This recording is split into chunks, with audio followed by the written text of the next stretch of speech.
Bonjour à tous les auditeurs de Radio Arc-en-Ciel, à ceux qui nous suivent sur YouTube et à tous nos amis du groupe Jésus est mon guide. C'est une joie de vous retrouver ce mardi 13 août 2024 pour partager le pain de la parole de Dieu. Aujourd'hui, l'Église fête Saint Maxime le Confesseur, un des plus grands théologiens et mystiques du 7e siècle. D'abord secrétaire de l'empereur de Byzance, il quitte à 30 ans sa brillante carrière pour se faire moine. Il prend part à un important débat théologique qui est de savoir si le Christ, le Verbe incarné, est vrai Dieu et vrai homme. Une hérésie, appelée le monophysisme, faisait alors la confusion des deux natures, divine et humaine, dans le Christ. L'accent était mis sur sa nature divine, au détriment de sa vraie nature humaine. L'empereur de Byzance avait pris le parti du monophysisme et le moine Maxime fut condamné à l'exil après avoir eu la langue arrachée et la main droite coupée pour s'assurer de son silence. Il est exilé en Afrique du Nord, puis ramené à Rome et enfin à Byzance. Jeté de nouveau en exil, il meurt vers 662 dans un monastère du Caucase. Prions pour que nous soyons de fidèles héritiers et défenseurs des vérités de la foi confessées par saint Maxime. Amen.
Lecture du livre du prophète Ézéchiel.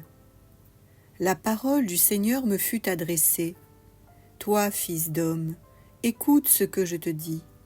Ne sois pas rebelle, comme cette engeance de rebelle. Ouvre la bouche et mange ce que je te donne. Alors j'ai vu une main tendue vers moi, tenant un livre en forme de rouleau. Elle le déroula devant moi. Ce rouleau était écrit au-dedans et au-dehors, rempli de lamentations, plaintes et clameurs. Le Seigneur me dit, « Fils d'homme, ce qui est devant toi, mange-le, mange ce rouleau, puis va, parle à la maison d'Israël. » J'ouvris la bouche, il me fit manger le rouleau, et il me dit, « Fils d'homme, remplis ton ventre, rassasie tes entrailles avec ce rouleau que je te donne. » Je le mangeai, et dans ma bouche il fut doux comme du miel. Il me dit alors, « Debout, fils d'homme, va vers la maison d'Israël et dis-lui mes paroles. » Parole du Seigneur. Nous rendons grâce à Dieu.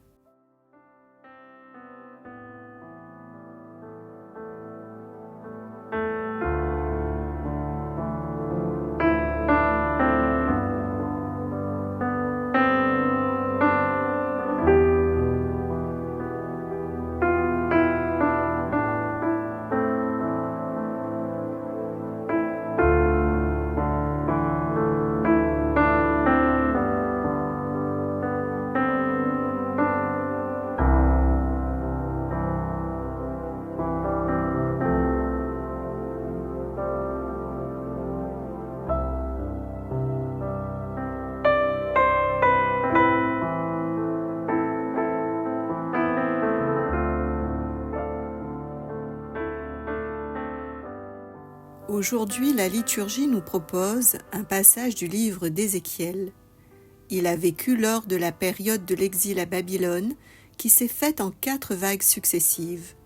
Ézéchiel lui-même est emmené lors de la 2e déportation parmi 10 000 prisonniers que fait le roi Nabuchodonosor.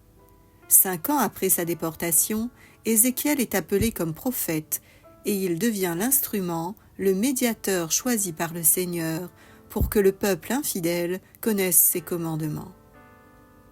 Dans une extase, Ézéchiel reçoit sa mission de prophète. Le Seigneur l'appelle fils d'homme pour lui rappeler que les dons exceptionnels qu'il reçoit, comme celui de voir la gloire de Dieu, ne doivent pas lui faire oublier qu'il est une créature face à son Créateur, et qu'entre le Seigneur et l'homme, il n'y a aucune commune mesure. « Mes pensées ne sont pas vos pensées, dit le Seigneur. » D'abord, Dieu l'exhorte à se distinguer de ses contemporains qui ont le cœur d'une engeance de rebelle. Lui, l'instrument de Dieu, devra obéir avec fidélité. Ensuite, le Seigneur lui donne l'ordre de se nourrir d'un livre en forme de rouleau, de s'en remplir le ventre, de rassasier ses entrailles. Ce sont les paroles mêmes de Dieu que le prophète doit manger et qu'il doit faire siennes, qu'il doit assimiler pour les transmettre au peuple. La parole est nourriture qui fortifie, qui fait vivre pour celui qui la reçoit, avant de la partager aux autres. C'est parce que le prophète s'est nourri de la parole de Dieu qu'il peut en nourrir les autres, car c'est une nourriture qui ne s'épuise pas. Ici, le prophète devra proclamer des paroles qui sont des lamentations, des plaintes et des clameurs. Ce sont les paroles des malheurs, de la destruction de Jérusalem, du temple et des déportations successives, mais aussi du repentir du peuple. Et si le rouleau est écrit au-dedans et au-dehors, ce qui n'est pas habituel, c'est pour dire combien les souffrances du peuple infidèle seront nombreuses. Ézéchiel déclare que dans sa bouche, le rouleau fut doux comme du miel, car les exigences, la promesse, la loi et les volontés du Seigneur font le bonheur de celui qui les suive, et le miel a moins de saveur dans la bouche. Nourri d'une telle façon, le prophète devient alors capable d'aller vers la maison d'Israël et de lui dire les paroles de Dieu. Plus tard, dans l'histoire du salut, le Père éternel ne se contentera plus de la voix des prophètes. Il donnera sa parole directement, sans intermédiaire. Pour s'adresser aux hommes, il enverra son Fils. Il ne s'agira plus d'un fils d'homme, mais du Fils de l'homme, Jésus, vrai Dieu et vrai homme, parfait et unique médiateur. Jésus, deuxième personne de la Trinité, n'aura pas besoin d'infuser en lui la parole de Dieu. Il n'aura pas besoin de manger un livre en forme de rouleau, puisqu'il est le Verbe de Dieu, la parole de Dieu incarnée. Qui mieux que lui peut parler à l'homme de la vie trinitaire de Dieu? Qui mieux que lui peut nous faire entrer dans la vie intime du Dieu de miséricorde? N'a-t-il pas dit à l'apôtre Philippe, « Celui qui m'a vu a vu le Père » ? Mieux que les prophètes, Jésus est envoyé pour annoncer la bonne nouvelle du salut accordé gratuitement, pas seulement à la maison d'Israël, mais à toute l'humanité. Jésus est lui-même l'évangile vivant. Il est le messager et le message de Dieu le Père. Message sublime, dont la miséricorde est inégalable et que l'on entend dans ce verset de l'Évangile selon saint Jean. Dieu a tant aimé le monde qu'il a donné son Fils unique, afin que quiconque croit en lui ne périsse point, mais qu'il ait la vie éternelle. Dans l'histoire du salut, il n'y a pas de plus grand don que Dieu puisse faire à l'humanité. Enfin, qui mieux que Jésus a adhéré aux volontés du Père éternel? Comme le dit saint Paul dans la lettre aux Philippiens, il s'est humilié lui-même, se rendant obéissant jusqu'à la mort, même jusqu'à la mort de la croix. Enfin, Jésus se fait lui-même nourriture et nous invite au repas de la parole et au repas eucharistique. « Venez à moi, vous tous qui avez faim et soif. Prenez, ceci est mon corps, ceci est mon sang, le sang de l'alliance versé pour la multitude. » Il a institué le sacrement des sacrements, le repas eucharistique, pour que nous soyons avec lui dans une communion parfaite et que nous vivions de sa vie. Pourtant, l'annonce parfaite et vivante de l'Évangile par Jésus n'enlève pas notre part de la mission, car le Seigneur nous veut coopérants à son plan de salut. À nous aussi est demandé de manger le rouleau et de le savourer. Manger la parole et l'Eucharistie, c'est la condition pour annoncer la miséricorde de Dieu qui va de pair avec sa justice. Et alors, nous pourrons faire nôtre la demande de Dieu au prophète Ézéchiel. « Debout, fils d'homme, va vers la maison d'Israël et dis-lui mes paroles. » Alors, ayant un grand amour, une grande adoration pour l'Eucharistie où Dieu se donne sans mesure. Et dans cette époque où les blasphèmes deviennent choses communes et font trembler les cieux, prenons le temps de rendre visite à Jésus au Saint-Sacrement. Réparons par des sacrifices les offenses commises contre le Saint-Sacrement et communions avec toujours plus d'amour. Pour désarmer la justice du Père, offrons-lui le sacrifice de son Fils, son corps et son sang, livrés pour sauver l'humanité, en faisant souvent la prière de l'ange de Fatima. Mon Dieu, je crois, j'adore, j'espère et je vous aime. Je vous demande pardon pour tous ceux qui ne croient pas, qui n'adorent pas, qui n'espèrent pas et qui ne vous aiment pas. Très sainte Trinité, Père, Fils et Saint-Esprit, je vous adore profondément et je vous offre les très précieux corps, sang, âme et divinité de notre Seigneur Jésus-Christ, présent dans tous les tabernacles du monde, en réparation des outrages, sacrilèges et indifférences, par lesquels il est lui-même offensé, par les mérites infinis de son cœur sacré et du cœur immaculé de Marie. Je vous demande la conversion des pauvres pécheurs et la paix dans le monde. Amen.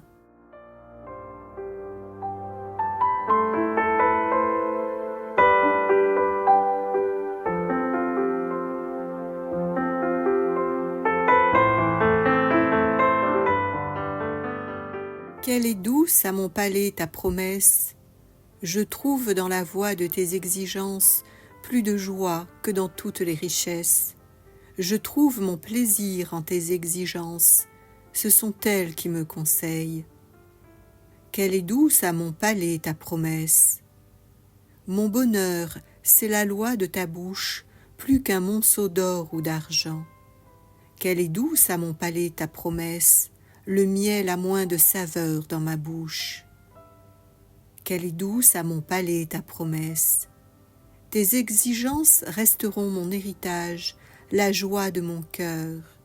La bouche grande ouverte, j'aspire, assoiffée de tes volontés. Qu'elle est douce à mon palais ta promesse.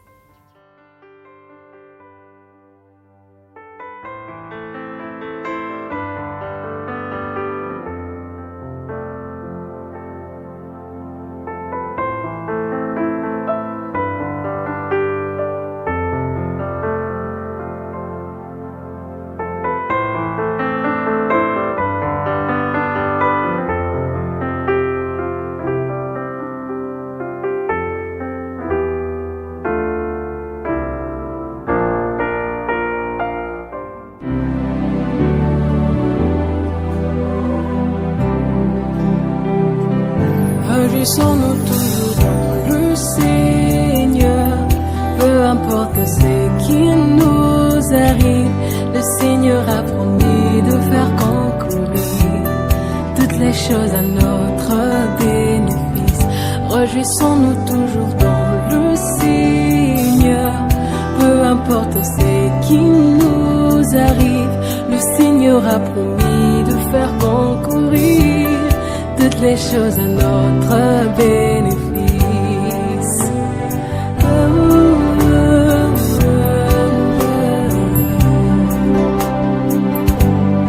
Que des afflictions viennent nous menacer, que la mort frappe à notre porte. Il a promis que sa grâce ne nous fera jamais défaut, qu'il est bon. Réjouissons-nous toujours dans le Seigneur, peu importe ce qui nous arrive, le Seigneur a promis de faire concourir toutes les choses à notre bénéfice. Réjouissons-nous toujours dans le Seigneur, peu importe ce qui nous arrive, le Seigneur a promis de faire concourir toutes les choses à notre bénéfice.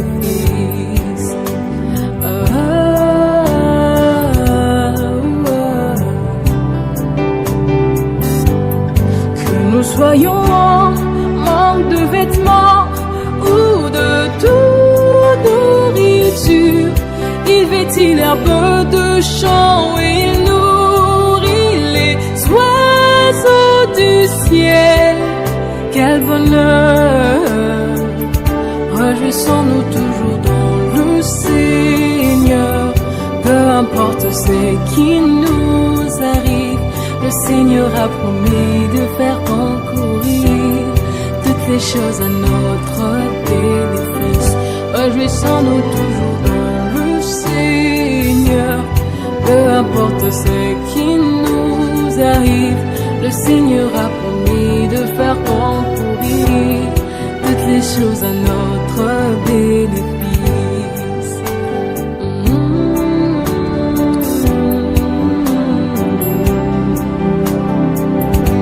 Car il a toujours pris soin de son peuple à travers les âges.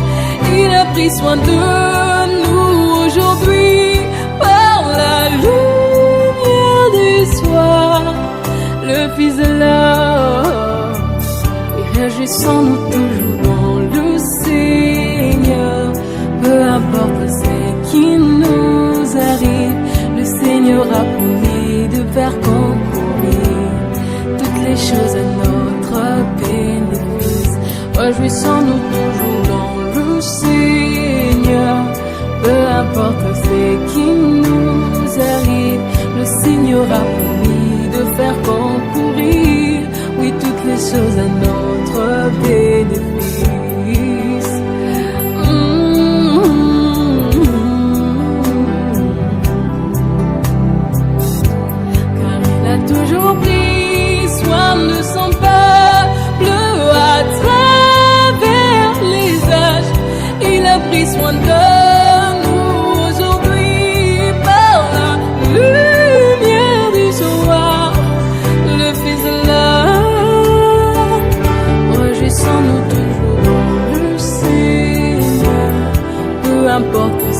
qui nous arrive, le Seigneur a promis de faire concourir toutes les choses à notre bénéfice.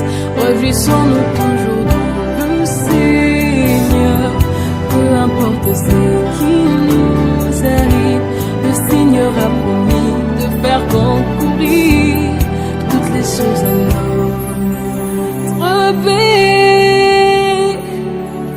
bénéfice.